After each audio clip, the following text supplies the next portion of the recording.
Cloug rend visite à Gloria et la trouve en train de fouiller son placard. Elle lui dit qu'elle veut refaire le tour de magie. Elle trouve dans son placard un flacon de thiosulfate de concentration 1,0 x 10 puissance moins 3 mol par litre et un flacon de diode qui, à son avis, est de la bétadine. Elle aimerait vérifier la concentration exacte de diode I2 dans la bétadine. Pour cela, nous disposons de bétadine diluée 10 000 fois, d'une solution de thiosulfate de sodium, d'une pipette jaugée de 10 ml, de 3 béchers, d'un agitateur magnétique et d'une burette graduée de 25 ml sur un support. On rappelle aussi que l'équation chimique du tour de magie de Gloria est la suivante. I2 plus 2S2 au 3 de moins, qui nous donne 2I- plus S4 au 6 de moins. I2 est la seule espèce colorée de la réaction. De plus, la concentration typique d'une solution de bétadine est 4,2 x 10 puissance moins 2 mol par litre. Nous partons du principe que la transformation est totale, c'est-à-dire que soit un des deux réactifs, I2 ou SDO3- est limitant, ou les deux. Lorsque la quantité de matière des deux réactifs est nulle à l'instant final, on appelle ce moment l'équivalence. Ainsi, les réactifs ont été introduits en proportion stoichiométrique. Dans ce cas, la solution finale sera incolore.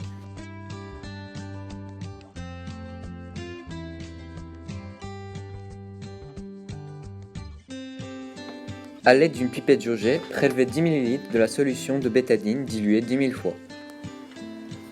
Puis, versez le volume de la solution dans un bécher.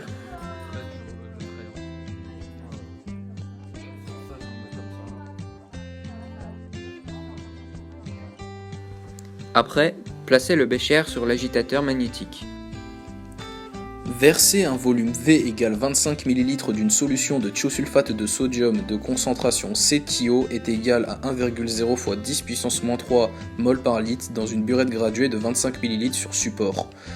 Ensuite, ajoutez petit à petit, puis goutte par goutte, de la solution de thiosulfate de sodium dans la solution de bétadine, puis ajoutez du thiodène, espèce chimique de couleur violette, pour mieux voir la solution devenir incolore.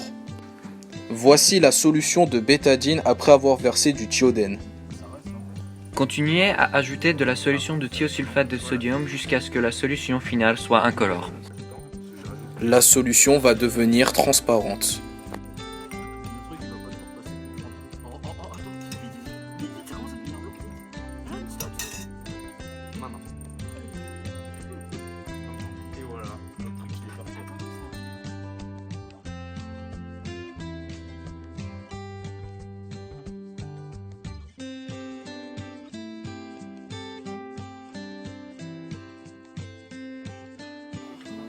Pour connaître la concentration finale, on sait que la concentration de thiosulfate est égale à 1,0 x 10 puissance moins 3 mol par litre, le volume à l'équivalence qui est égal à 5,3 x 10 puissance moins 3 litres, et le volume de I2 qui est égal à 1,0 x 10 puissance moins 2 litres.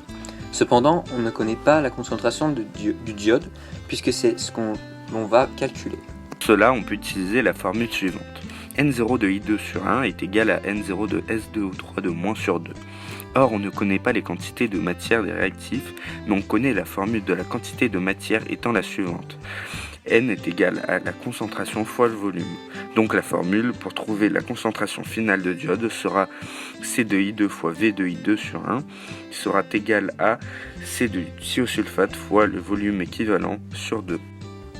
Maintenant qu'on a la formule, on peut isoler l'inconnu C2I2 exact. Après avoir isolé, on trouve que C2I2 exact est égal à C2 thio fois le volume équivalent sur 2 fois le volume de I2.